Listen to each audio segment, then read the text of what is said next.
வணக்கம். திருவள்ளூர் மாவட்டம் திருத்தணி சுப்பிரமணிய நகர் மற்றும் கம்பர் தெருவில் வசித்து வரும் சேகர் என்பவர் தாய் பச்சையம்மாள். இவர்கள் இருவரும் தனித்தனியாக அருகில் உள்ள வீடுகளில் வசித்து வருகின்றனர். இந்த நிலையில் வீட்டில் வெளியே அமர்ந்திருந்த மூதாட்டி பச்சையம்மாளை திடீரென்று அந்த வழியாக வந்த வெறிநாய் ஒன்று கடித்துள்ளது. உடனடியாக உடலில் 30க்கும் மேற்பட்ட இடங்களில் கை, கால், முகம், மூக்கு போன்ற இடங்களில் கடித்து படுகாயமடைந்தனர்.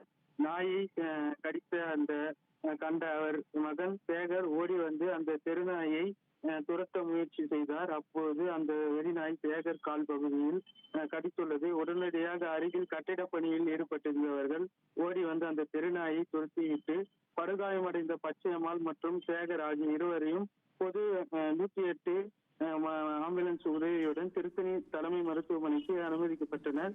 வெறிநாய் கடித்து திருத்தணி அரசு மருத்துவமனையில் 90 வயது மூதாட்டி மற்றும் அவரது மகன் ஆகிய இருவரும் தீவிர சிகிச்சை பெற்று வருகின்றனர். இச்சம்பவம் திருத்தணியை பெரும் பரபரப்பை ஏற்படுத்தியுள்ளது.